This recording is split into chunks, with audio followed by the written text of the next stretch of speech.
Hi guys and welcome back to Scribe Gaming. I'm Scribe and I hope you guys are having a great day. Now, I apologise I haven't done a video in a while. I've had some things going on in my life and it's been keeping me pretty busy. But I've just seen that CG have released a kit update to Darth Vader's kit and I think it's about time you and I take a look. Let's get into it.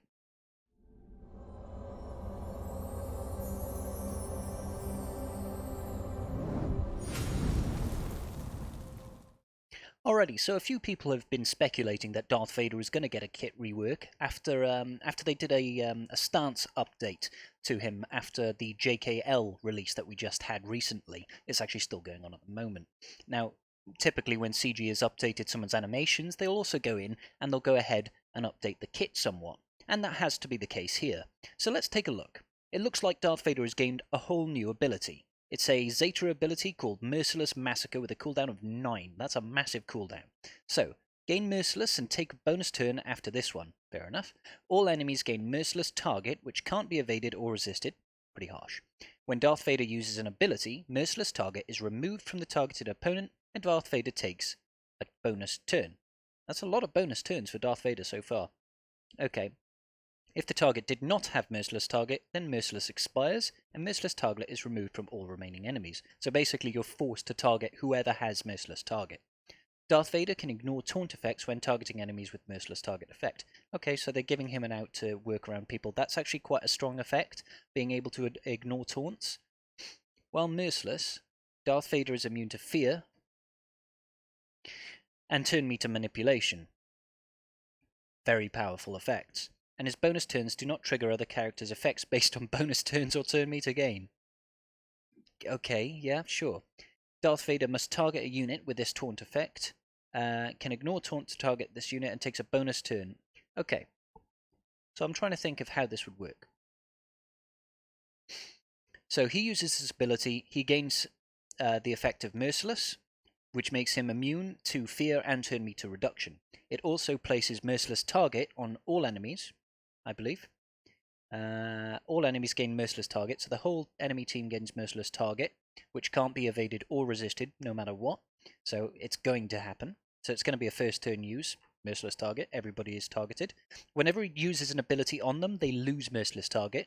If you don't target a person with Merciless Target, then all the remaining Merciless Targets disappear. So you kind of have to go through the team and knock off Merciless Target off each player. And it lets him avoid taunt, and he gains bonus turns whenever he attacks it. So basically, he could bounce through the whole team, hit them all once. I'm not sure if that's what you want to do, but I suppose that's okay. Looks like he's had an update here to his unique, his first unique as well, No Escape.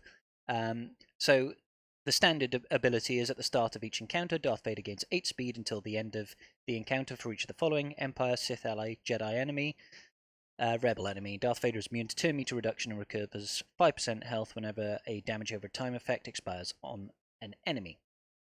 Yeah, so that's his lead, isn't it? Oh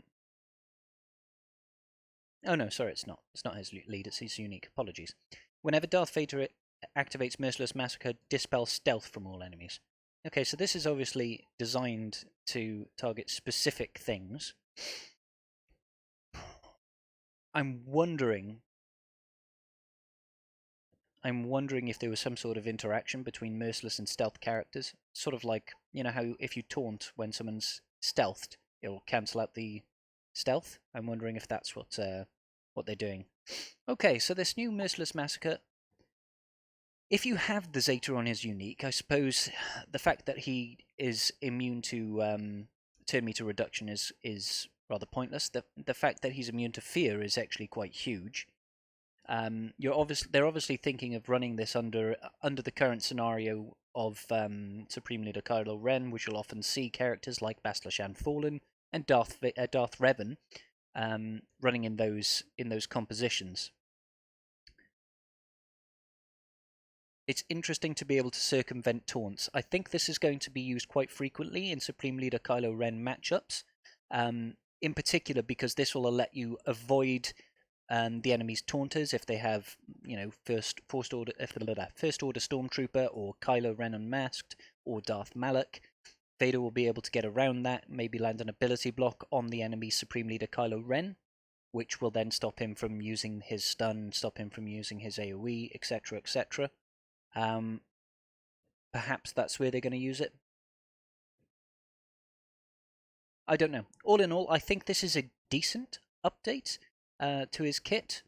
I don't think that this is going to all of a sudden make Empire squads vital against taking down Darth Revan teams. Maybe we can see a resurgence of the Emperor Palpatine counter in Darth Revan matchups, but at this point it doesn't really matter. Maybe we're seeing something come up in the future for more Empire toons that makes them more viable. That maybe we can use them against Darth Revan teams more reliably. On the whole, I'd say that this update is pretty good. Pretty good. It certainly gives him a little bit more viability. I'm wondering how this will translate over to powering up his ship. Maybe we'll see more Empire fleet come in. I mean, we've had the TIE bomber. If this gives his ship more of a kick, which it should do, because this is an additional ability that goes all the way up to Zeta, so the additional GP on Vader will translate to more GP on his ship. That will help there. Do you need to rush out and get it? No, I don't think so. However, it's not a bad thing. It's not a bad move. I wouldn't say go ahead and Zeta his unique, no escape, and get this ability. But it might hold some viability, especially for those that have gone for Jedi Knight Luke, and you have to go ahead and relic up your Vader anyway. At this point, people that are getting all these legendary characters are probably, like myself, swimming in Zetas. So I don't really see a downturn. On a whole, I'll probably give it about a 7 out of a 10.